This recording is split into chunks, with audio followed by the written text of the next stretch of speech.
Welcome to day 9 of Concept Booster Program.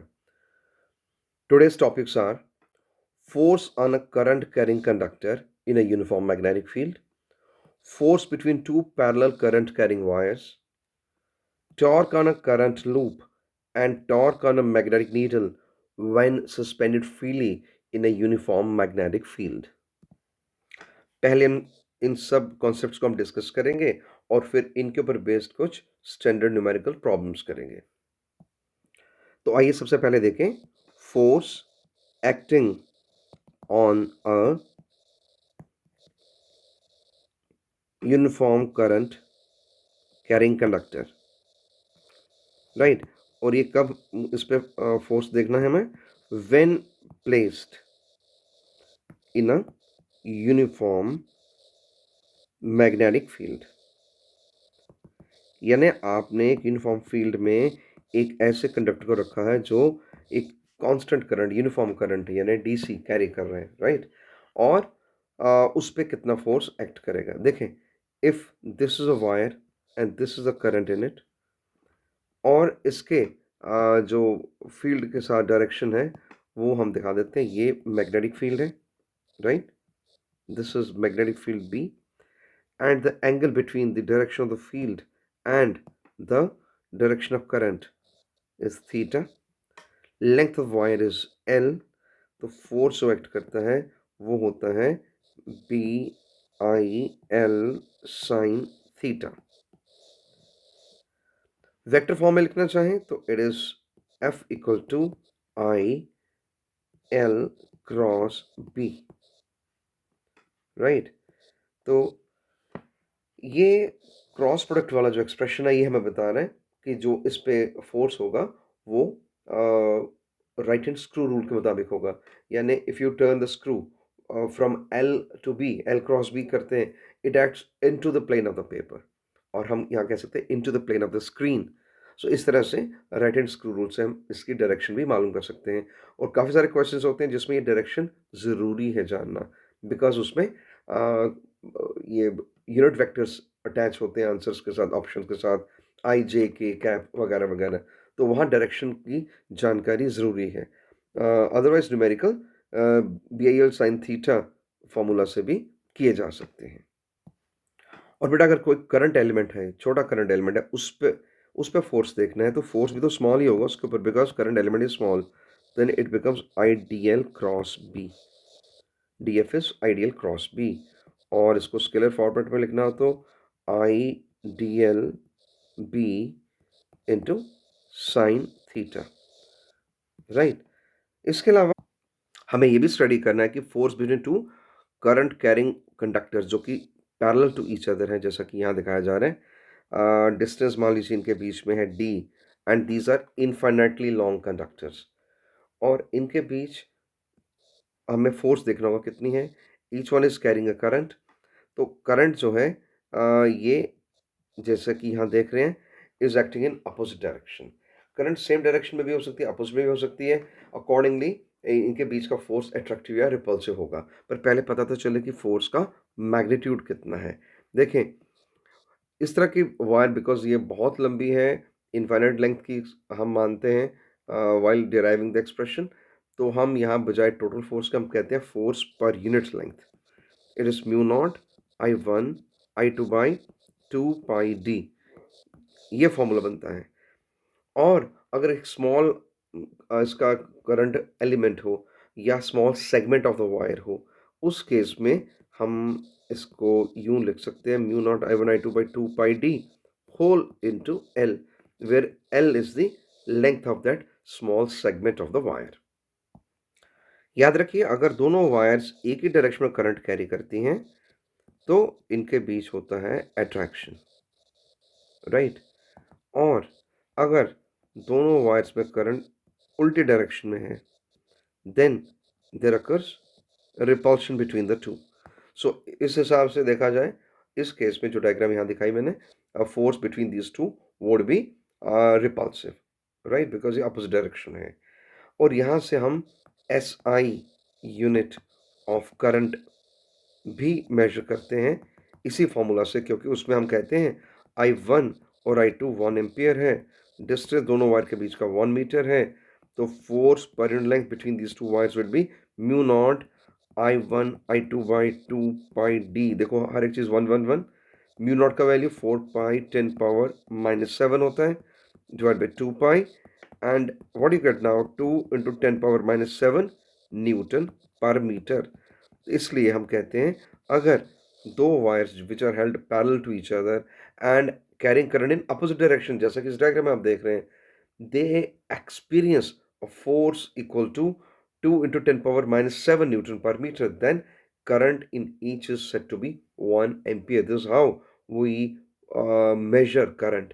और इसके लिए इंस्ट्रूमेंट जो यूज होता है उसे हम कहते हैं current balance. So current balance is used to measure current in this setup। ये जो सेटअप दिखाया, डायग्राम दिखाई, इसमें अगर करंट मेजर करना है तो करंट बैलेंस का इस्तेमाल किया जाता है। बेटा यहाँ पे हम देखें how much torque acts on a current loop when placed inside a uniform magnetic field. यानी ये देखें, ये करंट लूप है, this is the direction of current in it, ठीक है। और इसको हमने रखा हुआ है एक मैग्नेटिक फील्ड में, जिसको हम दर्शाते हैं एक अलग कलर से so that you can see clearly. So ये जो रेड कलर से मैंने एरोस दिखाए हैं, ये है मैग्नेटिक फील्ड। बेटा इस तरह के क्वेश्चंस में हमें करंट लूप के एक्सिस के साथ एंगल देखना होता है, इसलिए axis always as you know is perpendicular, ये, और एक्सिस के लॉन्ग ही मैग्नेटिक डाइपोल मोमेंट m होता है इनका, करंट लूप्स का, as you know this angle is theta. तो हमसे कोई पूछे टॉर्क कितना है, हम कहेंगे m क्रॉस b है, राइट। तो ये कितना है फिर, M B sine theta. But what is value of m? बेटा m होता है N I A. n is number of turns किसमें, इन द लूप, राइट, और a इसका एरिया है, और I तो करंट है इन द लूप। तो इस तरह से हम न्यूमेरिकल सॉल्व कर पाएंगे। तो हम टॉर्क के फॉर्मूले को फर्दर मॉडिफाई करेंगे, बिकॉज m की वैल्यू यहाँ सब्स्टिट्यूट कर दें टाउ के लिए, तो टाउ बिकम्स, बजाय एम बी साइन थीटा हम लिखेंगे N I B sine theta, because m को एन आई ए लिखना है, तो N I A B sine theta. तो ये भी एक टॉर्क का फॉर्मूला आ गया।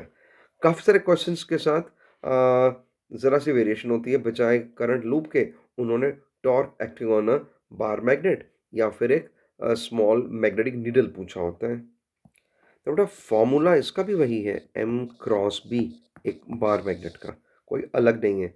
सिर्फ इसमें m का याद रखें, m in case of bar magnet is 2l time qm, where 2l is length of bar magnet। हम जानबूझ के इसको ट्वाइस लेते हैं for sake of convenience, otherwise total length को l भी लिया जा सकता है, ठीक है। And what is qm? It is the pole strength. इसको भी कई बार हम जस्ट m से डिनोट, स्मॉल m से डिनोट कर देते हैं, बट q इसलिए लिखा जाता है so that we can differentiate between mass m and pole strength qm। तो ये भी एक फॉर्मूला है। तो m का ये फॉर्मूला 2l qm लगाएं ऊपर टॉर्क वाले फॉर्मूला में, तो ये बन जाता है torque is equal to 2l qm b sine theta. तो ये बार मैग्नेट के लिए फॉर्मूला है। फॉर मैग्नेटिक नीडल उसके लिए कोई अलग फॉर्मूला नहीं है, यही फॉर्मूले लग जाते हैं वहाँ भी। तो टॉर्क उसमें भी यही आ जाता है, एम बी साइन थीटा। तो उसमें m जो है हम कह देते हैं वो मैग्नेटिक डाइपोल मोमेंट है उस स्मॉल मैग्नेटिक नीडल का। तो आपने देखा कि फॉर्मूले लगभग सभी एक जैसे हैं। Now it all depends on you how you apply them depending upon the data given in a question.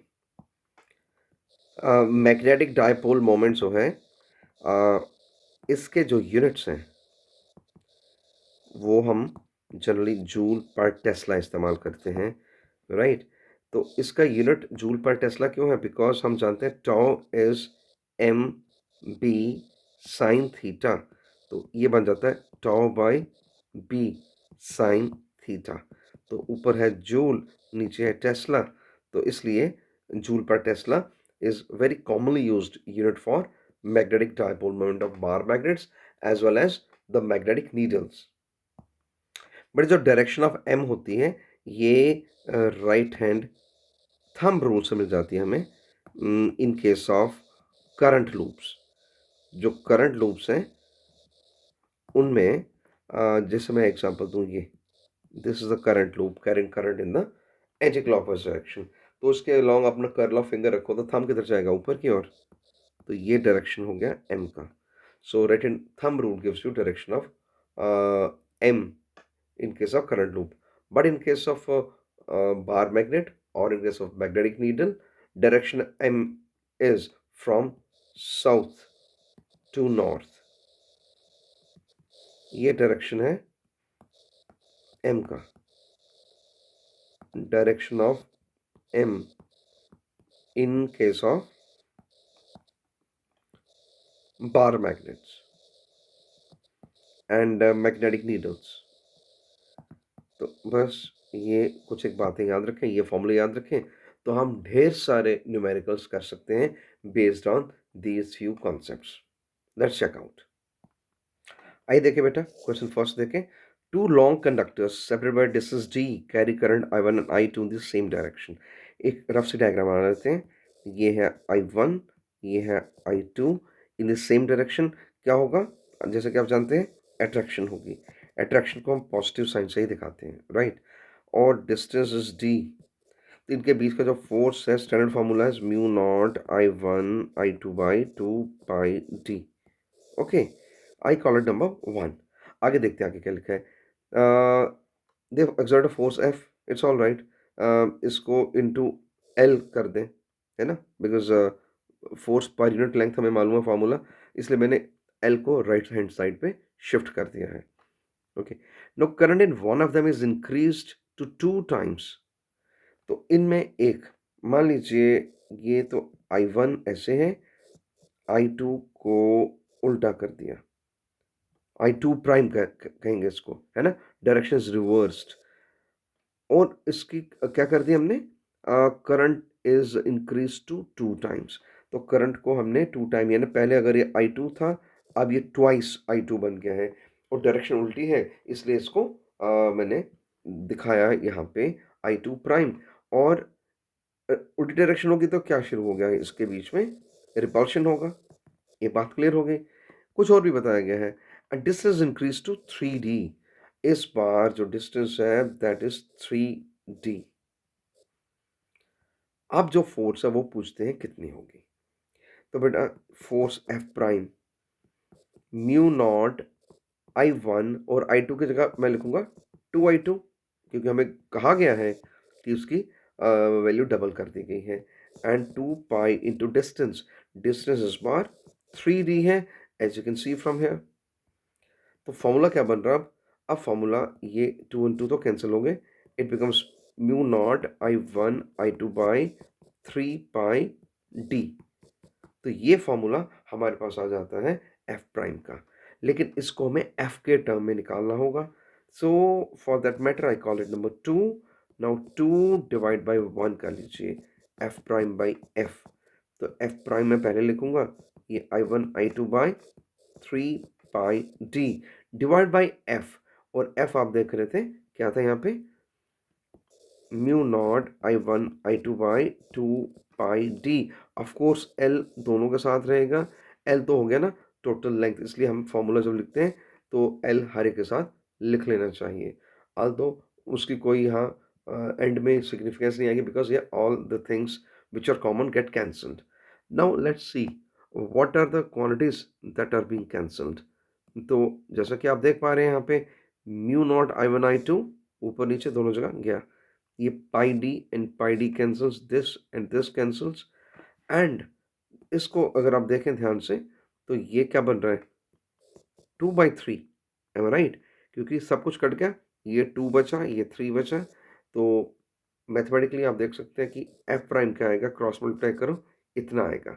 But यहाँ पे रिपल्शन हो रहा है, इसलिए नेगेटिव साइन आएगा बिकॉज ऑफ रिपल्शन।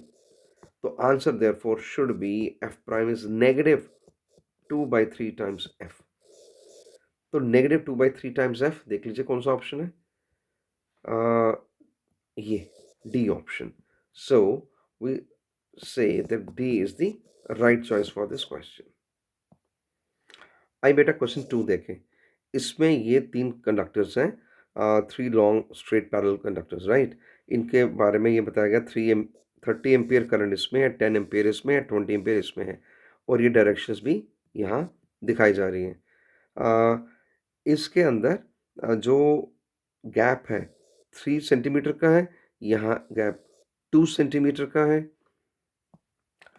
तो आपसे पूछा जा रहा है कि जो फोर्स वायर सी पे एक्ट करेगी, यानी मिडिल वायर पे, वो फोर्स कितनी है due to these two current carrying conductors, और इसकी लंबाई गिवन है 25 सेंटीमीटर। सबसे पहले तो हमें force between C and D देखना चाहिए। ये है सी, ये है D. Formula mu not I1 I2 2 pi D whole into L, ये फॉर्मूला हमें लगाना चाहिए।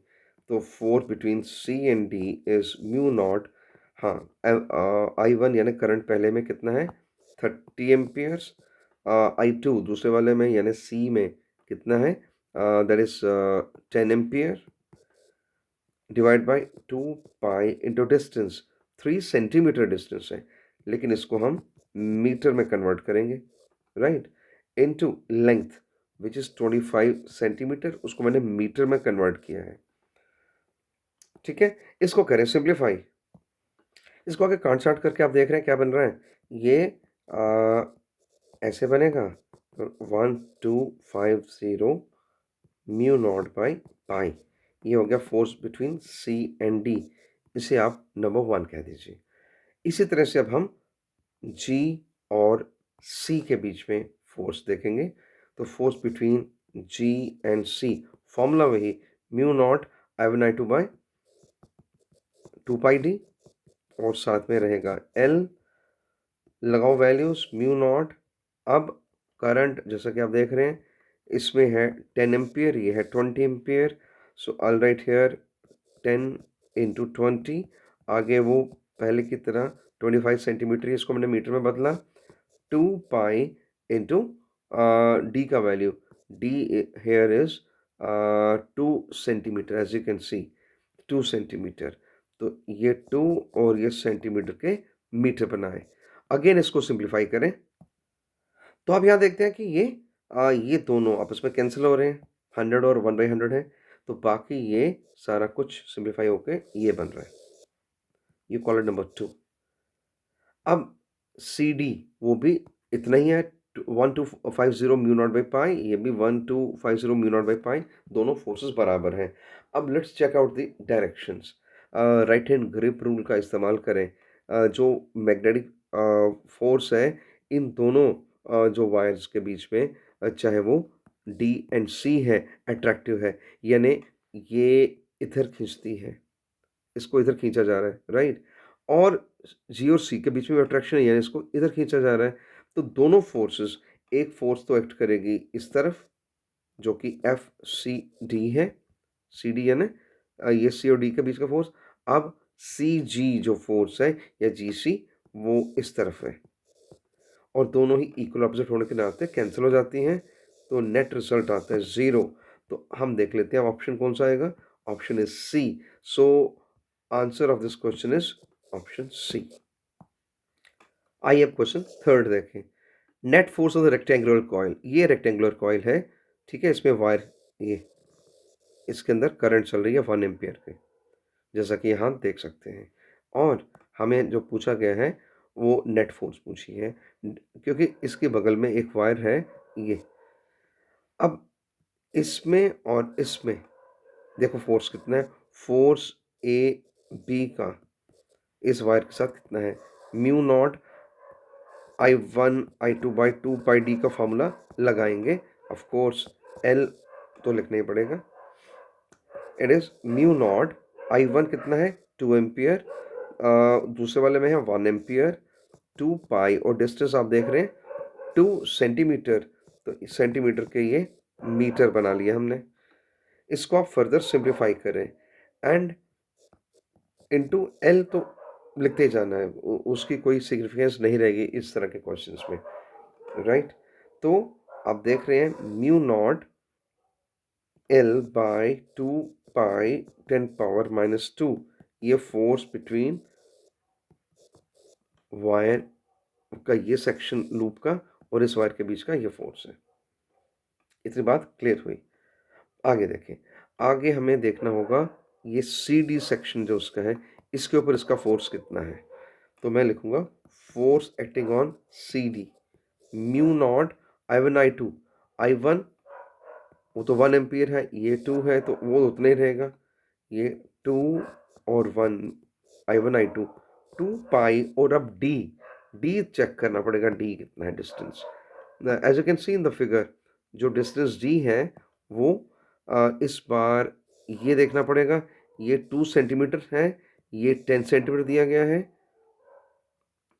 ठीक है। तो ये कितना है 10 सेंटीमीटर, ये इतना सा, ये 2 ये लगा लो तो कितना हो गया 12 सेंटीमीटर। तो यहाँ पे डिनोमिनेटर में हमारा जो कैलकुलेशन में ये 12 सेंटीमीटर, और ये देखो मैंने मीटर में कन्वर्ट किया into L. L of course बाद में लगा लेंगे, वो 15 सेंटीमीटर है, वो कॉमन ही वैल्यू है इसलिए वो बाद में भी लगाई जा सकती है। तो it is now this they cancel out, mu not L/12 π into 10⁻², ये हो गया सी और डी के बीच का force. You call it number 2। जैसा कि आप जानते हैं कि इस डायग्राम में वायर ये I'll just change the color. I'll just change the color. Let me use say red. ये एरो और ये एरो सेम डायरेक्शन में है, मींस अट्रैक्शन है, तो FAB इज अट्रैक्टिव, ये अट्रैक्टिव फोर्स है। और ये वाला एरो डाउनवर्ड है तो इसके और वायर के बीच का फोर्स विल बी रिपल्सिव। तो ये जो नेक्स्ट आ रहा है ये रिपल्सिव, और आगे चल के आप जानते हो क्या करते हैं, रिपल्शन को माइनस लेते हैं। Now the question remains, what about BC part and AD part, ये ना टॉप एंड बॉटम के बारे में। अब बच्चे आप अच्छी तरह देखते हैं डायग्राम में कि there fluxes are not connected to each other, जो नॉर्मल वायर्स के बीच में फ्लक्स कनेक्ट ही नहीं होता है, इसलिए उनके बीच में कोई फोर्स नहीं होगी। तो जो नेट फोर्स आपको देखना है वो अट्रैक्टिव फोर्स और रिपल्सिव फोर्स को लेके देखेंगे, यानी ये अट्रैक्टिव था तो उसको पॉजिटिव ही रखा, ये रिपल्सिव है तो उसको नेगेटिव लिखा है हमने, ठीक है। अब इसमें वैल्यू लगा लेते हैं, it is mu not L/2 π 10⁻², ये मैंने FAB को देके लिखा। अब FCD ये आपके सामने ये माइनस म्यू नॉट L/12 π 10⁻²। अब आगे चल के अब आप इन सब की एक्चुअल वैल्यूज लगाना शुरू कर लें। पहले तो जो चीज़ें कॉमन आती हैं उन्हें ले लो। This mu not L is common, ये ले लिया मैंने कॉमन। नीचे आप ये पूरे का पूरा कॉमन ले सकते हो, 2 π 10⁻²। ऊपर ब्रैकेट के अंदर पहली टर्म 1 और ये 1/6 आ रही है एज यू कैन सी। ना म्यू नॉट का वैल्यू क्या होता है 4 π 10⁻⁷। लेंथ देखें यहाँ पे, लेंथ 15 सेंटीमीटर गिवन थी हमें, तो ये देख लीजिए। फिर एल का वैल्यू 15 सेंटीमीटर, ये मीटर बन गए। अब नीचे 2 π 10⁻⁻² इसके साथ भी है, और ब्रैकेट वाला 5/6 आएगा कि नहीं आएगा, ब्रैकेट को सिंप्लीफाई करके। आगे चलें, आगे फर्दर इसके अंदर कांट छांट करें, क्या-क्या कैंसल हो सकता है? This gets cancelled here, this and this they cancel, right?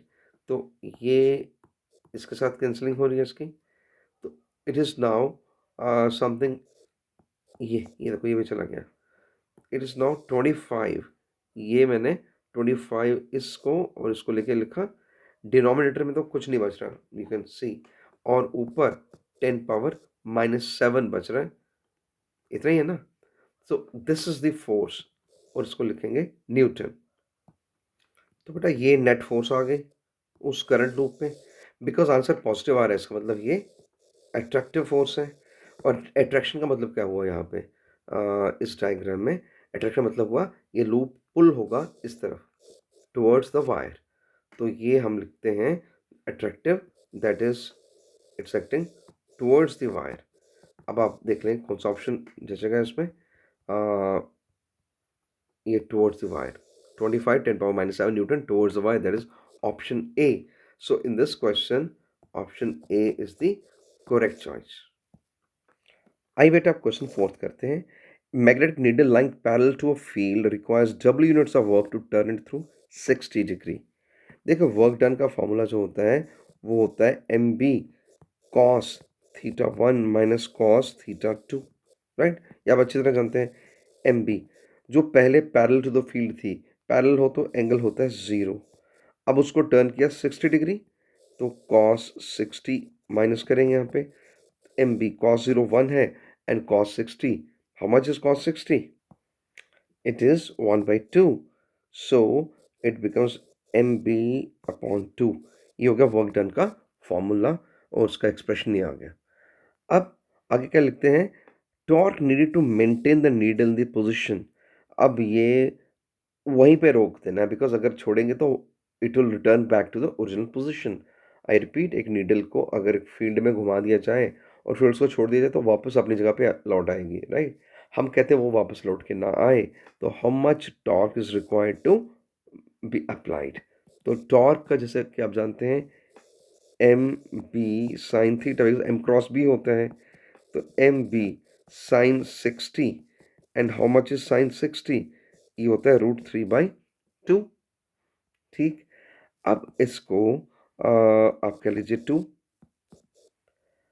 अब यहाँ पे 1 और 2 को हम क्या करेंगे, रेशो लेंगे, तो रेशो ले लो, बिकॉज मुझे जो आंसर चाहिए वो डब्ल्यू के टर्म में चाहिए। हम देख रहे हैं यहाँ पे जितने भी ऑप्शंस गिवन हैं वो डब्ल्यू के टर्म में है। So what do I do, 2 divide by 1 करते हैं, तो टाउ डिवाइड बाई डब्ल्यू, ठीक? इट इज एम बी √3/2, और वहाँ पे क्या था एम बी बाई 2, तो it is M B by 2। अब जानते हैं क्या हो रहा है, रेशो ले रहे हैं, ये कैंसिल हो गया, तो torque is there for W√3। अब देख लीजिए कौन सा आंसर है, W√3, ये ऑप्शन ए आता है। Hence option to this problem is A. अब आइए क्वेश्चन फिफ्थ देखें। फिफ्थ क्वेश्चन में ये 3 वायर के क्रॉस सेक्शंस हैं। Actually wires are passing through the plane of your screen.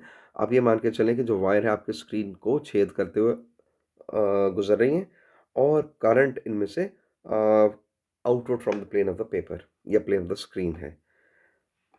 इनमें सेम करंट है, बराबर करंट है, आई करंट मान के लेके चलेंगे हम इसको, ठीक है? और ये जितनी भी हैं तीनों की तीनों, इसमें इस वायर का इससे अट्रैक्शन होगा, why? Current are in the same direction, so attraction, और इस वायर का ए का भी बी पे अट्रैक्शन होगा, why? Because current in the same direction.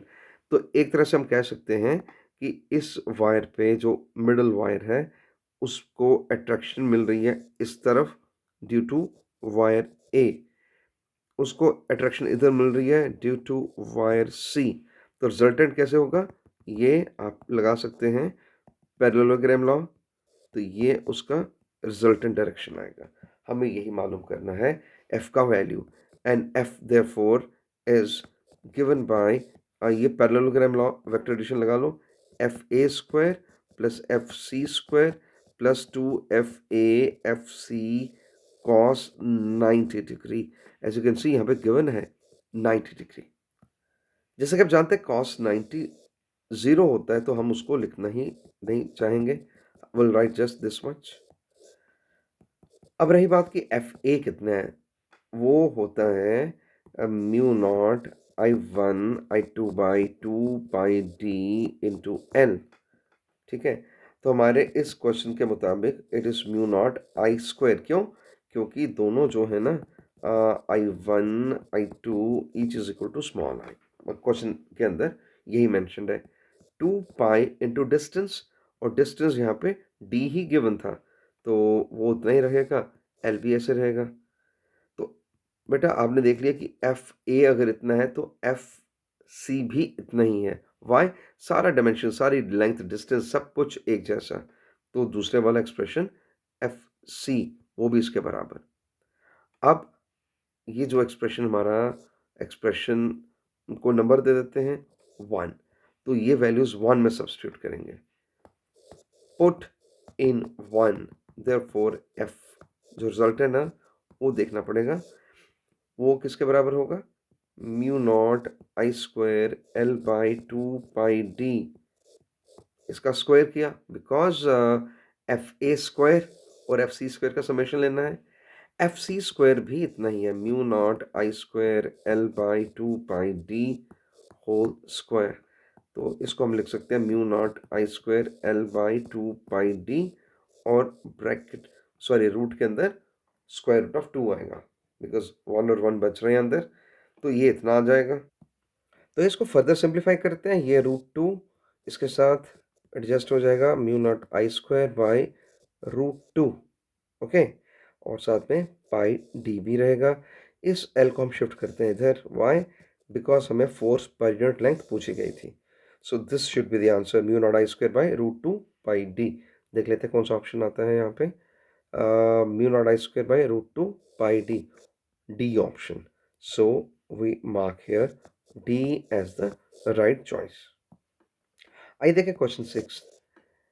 एक 250 टर्न रेक्टेंगुलर कॉइल है जिसकी लंबाई भी गिवन है और विड्थ भी गिवन है, राइट?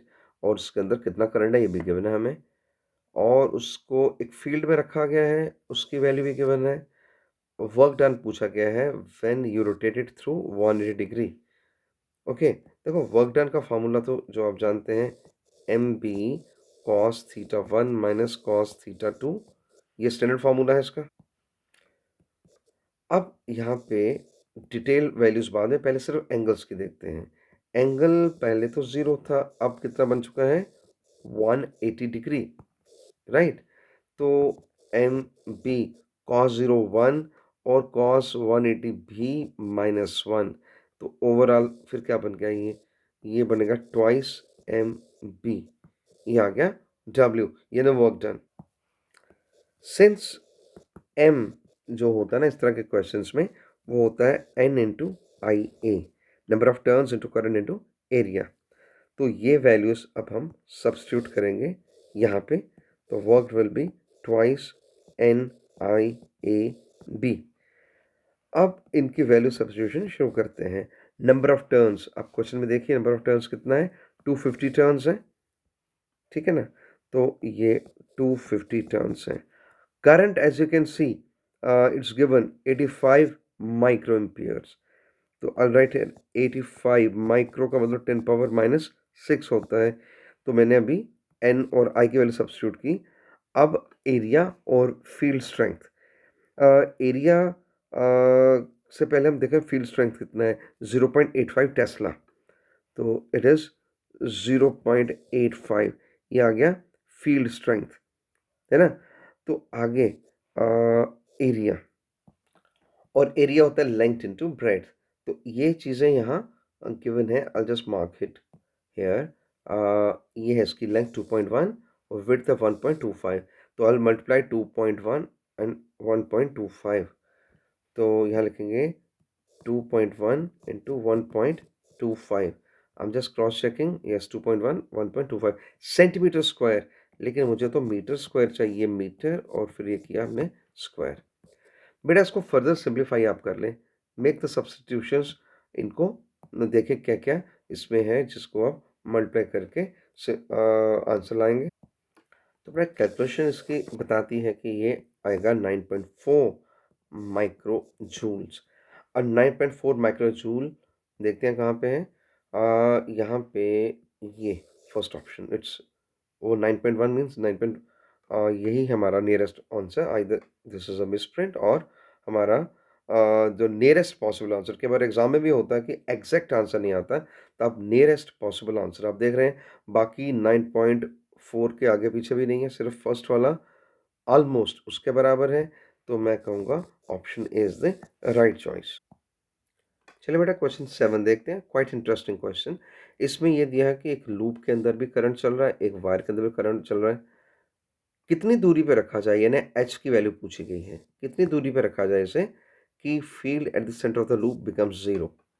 हालांकि सेंटर ऑफ द लूप में फील्ड जीरो नहीं हो सकता बिकॉज लूप के अंदर अपनी करंट है लेकिन इसका मतलब ये निकल रहा है कि इस वायर का फील्ड उस लूप वाले फील्ड को कैंसिल कर जाना चाहिए एग्जैक्टली ये पूछा गया है।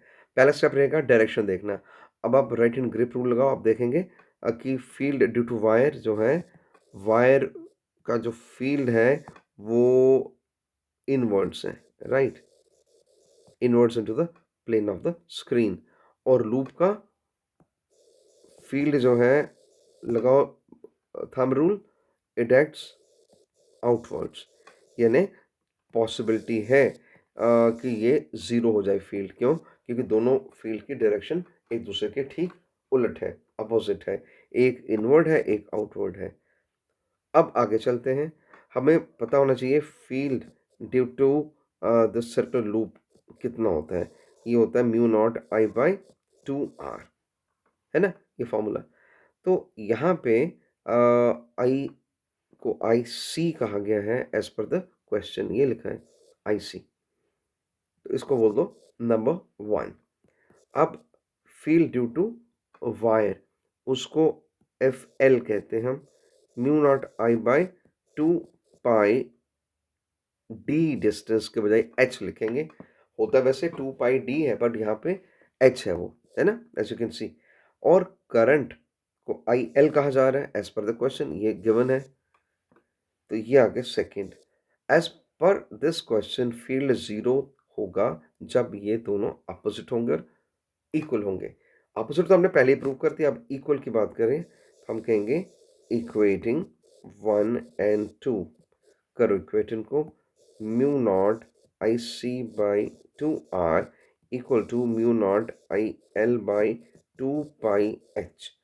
अब क्या क्या दाएं बाएं कैंसिल हो सकते हैं उसे पहले कैंसिल करते हैं mu naught gets cancelled this two also gets cancelled वैसे मुझे चाहिए h तो आई राइट h किसके बराबर आएगा आई एल आर और इधर से आई सी और पाई भी आएंगे ऐसे नीचे है ना। तो ये आती है h की value for which the field here at the centre of the loop is zero. और इस आंसर को अगर हम ऊपर चेक करें तो ये पहला ऑप्शन लगता है हमें I L R by I C pi तो this is option A and that is answer to this question. बेटा आइए अब हम क्वेश्चन 8 को देखें। सॉलिनॉइड का लेंथ दिया है और नंबर ऑफ टर्न्स दिए हैं यानी एन होता है ना number of turns per unit length वो देख लें 500 डिवाइड बाई 0.4 ये एन का वैल्यू आ गया ठीक है। इसके अंदर करंट है तो I write here current is 3 ampere ये देख लो गिवन है। Coil of 10 turns of radius carries a current 0.4 ये एक कॉइल की बात हो रही है ठीक है। तो आपको पूछा जा रहा है torque required to hold the coil with is axis at right angles to that of the solenoid in the middle part of it. इसका मतलब जो सोलेनॉइड का फील्ड होगा वो पहले में मालूम करना होगा उसके आगे ही कैलकुलेशन बढ़ेगी। तो field due to solenoid is mu not N I होता है ना। तो म्यू नॉट एक्चुअल वैल्यूज लगा देते हैं हम 4 pi 10 power -7 number of turns point length ये गिवन है। इसको मैं अगर डेसिमल ख़त्म करूं 4 का ऐसे लिखा जा सकता है और करंट इज 3 इसको सिंप्लीफाई करने के बाद यू कैन सी 15 और साथ में ऑफ कोर्स पाई भी रहेगा, है ना, पाई इज सर्वाइविंग, और ये 10 पावर -4 रहेगा, और पाई ये आ गया field due to the solenoid. अब आगे चल के इसी फील्ड का इस्तेमाल किया जाएगा टू कैलकुलेट द टॉर्क। अब टॉर्क जो है, टॉर्क होता है ना एम बी साइन थीटा, और एन का मतलब N I A, number of turns, current और area of the loop, B sine theta. तो टॉर्क हम ऐसे मालूम करेंगे। अब क्वेश्चन को पढ़े ध्यान से। नंबर ऑफ टर्न्स, ये दूसरी कॉइल की बात हो रही है जिसमें लिखा गया था 10 टर्न्स हैं और रेडियस है 0.01 मीटर्स। तो 10 टर्न्स हैं और एरिया होता है ये, और पाई आर स्क्वायर, 0.01 मीटर था रेडियस उसका, तो मैंने उसको पाई आर स्क्वायर एरिया निकाल लिया, और उसमें करंट है 0.4 एम्पियर। तो इसमें 0.4 एम्पियर करंट, तो N I A B, B अभी देखा ऊपर हमने कितना है, ये है 15 10 पावर -4 और पाई। अब रही बात साइन थीटा, वो यहाँ लिखा है कि राइट एंगल पे उसको पकड़ना है ना, एट राइट एंगल। इसका मतलब है जो एंगल है यहाँ पे साइन 90 लिखा जाएगा। करें इसको सिंप्लीफाई, तो बेटा on simplification it becomes 6 pi square into 10 power -7 newton metre, because torque measure कर रहे हैं। तो 6 पाई स्क्वायर 10 पावर -7, देखते हैं कौन सा ऑप्शन है। 6 pi square 10 power -7, so this option A, hence we write here A as the correct option। चलो बेटा आप क्वेश्चन 9 देखते हैं। A magnetised wire of moment m is bent into an arc. सबसे पहले तो पता होना चाहिए कि इसका डाइपोल मोमेंट होता कितना है। Dipole moment of straight wire ये होता है, याद रखें, जिसकी लंबाई l है। आई एम जस्ट अज्यूमिंग लंबाई l है, और इसका ये इसका मोमेंट हो गया कैपिटल M। स्मॉल m क्या है, पोल स्ट्रेंथ है इसकी। फाइन। आगे चल के लिखा है इसको बेंड किया गया है एक आर्क में, यानी ऐसे इसको यूं बेंड किया गया है, ठीक है। ऐसा बेंड करने से इसका कोई ना कोई सेंटर ऑफ कर्वेचर बनेगा, राइट। और कहा गया है एट दैट सेंटर इसका एंगल 60 बन रहा है, ये एंगल बन रहा है 60 डिग्री। आगे चल के हम थोड़ा सा इसमें सिंप्लीफिकेशन करते हैं अपने कन्वीनियंस के लिए। I just draw these lines. इससे क्या है, इसको मैं रेडियस कहूँगा, रेडियस ऑफ कर्वेचर। ये लंबाई l है, ठीक है ना। तो शॉर्टेस्ट डिस्टेंस, अगर मैं ये x और ये x इसको लेके चलूँ x, तो इस पॉइंट और इस पॉइंट के बीच का डिस्टेंस 2x हो गया। तो मेरा जो आंसर आना चाहिए m prime, that should be length of this distance, वो कितना हुआ 2x इंटू डाइपोल मोमेंट। तो ये मेरा पूरा कैलकुलेशन अब रहेगा x मालूम करने में कि हाउ टू फाइंड x। बेटा इस डायग्राम में देखें कि ये जो x अपॉन r जो है, ये एंगल हम 30 डिग्री कह रहे हैं ना, तो x बाई आर क्या है, sine of 30। So x is r sine 30, यानी ये r/2, साइन 30 इज 1/2, तो r मल्टीप्लाई हुआ r/2, ये x का वैल्यू है। तो इसका मतलब कि 2x, ये r है, क्रॉस मल्टीप्लिकेशन से पता चला हमें। तो हम लिख सकते थे इस एक्सप्रेशन में m prime is r time m, radius of curvature into m। ये थीटा l अपॉन r पढ़ा हुआ आपने, तो r क्या बन गया, l बाई थीटा। l तो उसकी लंबाई है वायर की, थीटा, थीटा हमेशा रेडियन में होना चाहिए, इस तरह के theta l by r formula में theta should be radian. 60 degree, 60 degree कितना होता है, पाई बाई 3 रेडियन, है ना। तो r का ये वैल्यू यहाँ हम लगा सकते हैं। तो m प्राइम बन रहा है अब हमारा l बाई पाई बाई 3, और साथ में m, ये 3 चला जाएगा ऊपर, 3 lm बाई पाई। अब इसको नंबर 1 एक्सप्रेशन से कंपेयर करेंगे, या रादर यूं कहें पुटिंग 1 इन दिस एक्सप्रेशन। 1 की वैल्यू यहाँ पे लगा दो। सो m प्राइम इज 3। आगे lm को कहना कैपिटल M और नीचे पाई। सो बेटा ये आंसर है इसका 3m/पाई। अब देख लेते हैं कौन सा आंसर आ रहा है। 3m/पाई is fourth option, that is D। So D is the right choice. आइए बेटा देखिए क्वेश्चन 10th। इस फिगर में आपको जो दिया गया है एक करंट लूप है और इसका जो साइड स्क्वायर है ना, साइड इज 2 मीटर, करंट इसके अंदर इतना है, तो मैग्नेटिक मोमेंट बताओ। बेटा बहुत सिंपल है, मैग्नेटिक मोमेंट था आई इंटू एरिया। आई कितना है, हाफ एम्पियर है ना, ये गिवन।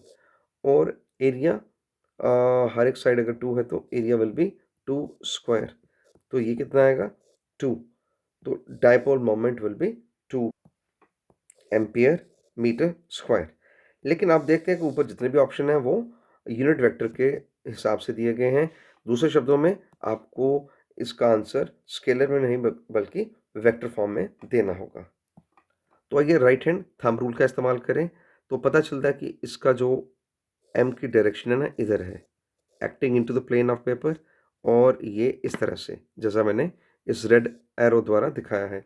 इसी रेड एरो को अगर हम ये तो हुआ ना, बिकॉज ये 3D डायग्राम होगी तो यहाँ से पता नहीं चलेगा। हम इसको ऊपर से देखते हैं और इसको रीड्रॉ करते हैं इस फिगर को, राइट। तो I just redraw using a different ink ताकि आपको इसी डायग्राम में बेहतर नजर आए। ये देखो, ये हो गया हमारा एम वेक्टर की डायरेक्शन, ठीक। ये क्वेश्चन के अंदर देखते जाएं, ये 30 डिग्री है ना यहाँ पे, तो ये कुछ इस तरीके से है, ये 30 degree, it's given to be 30 here. ये 30 है तो ये कितना बन रहा है, 90 डिग्री बन रहा है ना। तो ऊपर ये मैं एक फिर से इंक चेंज कर रहा हूँ ताकि आप देख पाएँ ये एंगल कितना बनेगा फिर 60, बिकॉज ये अगर 30 है, ये 90 है, तो तीसरा एंगल 60 बनेगा। ऑब्वियसली ये एंगल भी 60 बनेगा वर्टिकल अपोजिट एंगल होने की वजह से। अब रिजॉल्विंग इनटू कंपोनेंट्स, ये क्या आ गया आपका m cos 60 और ये क्या आएगा m sin 60। अच्छा ये लिखा 60।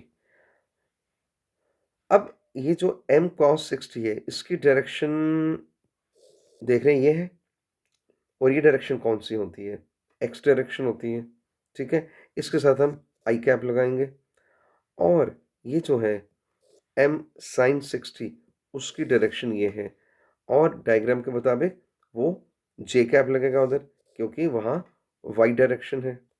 लेकिन बेटा आपको ये ध्यान रखना है कि ये जो डायग्राम है ये किस प्लेन में बनी हुई है, ये देखो ये एक्स जेड प्लेन में बनी हुई है, एक्स जेड प्लेन में। इसलिए जो ये डायरेक्शन जो अपवर्ड है ये जेड का नेगेटिव होगा, यानी के कैप का नेगेटिव, ठीक। So keeping this things in mind, तो हम लिखेंगे वेक्टर एम के लिए फॉर्मूला। एम के लिए फॉर्मूला जैसा कि बताया था, एम ये आई कैप एम कॉस 60, ये बेटा मैंने यहाँ से लिख लिया। दूसरा क्या लिखना है, माइनस के कैप, ये बताया अभी, और साथ में एम साइन 60। ओके, एम की वैल्यू अभी अभी देखी थी 2, वो स्केलर वैल्यू तो निकाल लिए ना, तो एम पहले तो ले लो कॉमन, बाद में वैल्यूज भी लगा लेंगे।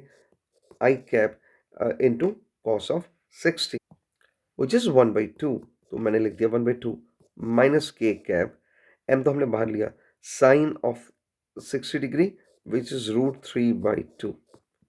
ऑलराइट, तो आगे चलते हैं, एम और ये 2 ले लो common, I cap minus K cap √3। अब यहाँ पे हम m की वैल्यू लगाएंगे, तो पुटिंग m इक्वल टू 2, क्योंकि हमने अभी थोड़ी देर पहले m की वैल्यू 2 मालूम कर ली थी, राइट, ये स्केलर फॉर्मेट में।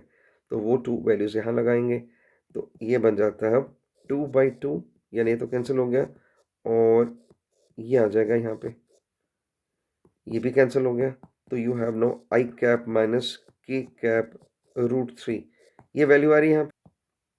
तो बेटा ये वेक्टर फॉर्म में रिजल्टेंट वैल्यू आ जाती है m की, और ये ऑब्वियसली इसके जो यूनिट्स हैं वही रहेंगे एम्पियर मीटर स्क्वायर। अब हम देखेंगे कौन सा ऑप्शन है, आई कैप माइनस के कैप 3,